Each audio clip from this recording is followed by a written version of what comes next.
এই জীবনে যতটুকু দুঃখ আমি পেয়েছি, সত্যি বলছি তার এক বিন্দুও বহন করার শক্তি আমার ছিল না। কখনো চাইলেই কাঁদতে পারিনি, কখনো কারো কাঁধে মাথা রেখে বলতে পারিনি আমি ভালো নেই। তাই নিজের ভেতরেই সব জমিয়েছি, হাসি মুখের আড়ালে, নীরবতার গভীরে।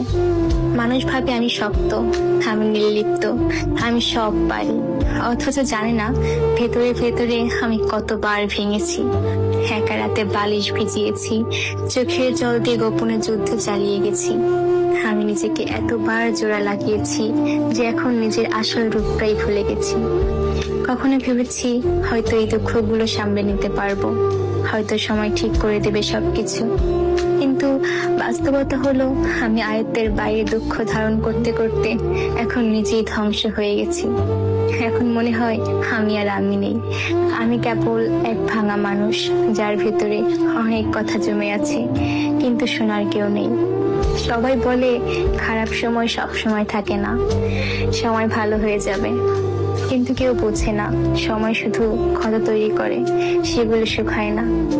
আমি এখন কেবল একটি নীরবতা, মুখে হাসি, চোখে অন্ধকার আর মনে একরাশ দুঃখের বোঝা নিয়ে প্রতিদিন বেঁচে থাকার অভিনয় করে যাই। আমি ধ্বংস হয়েছি, তবুও মুখে বলি আমি ভালো আছি।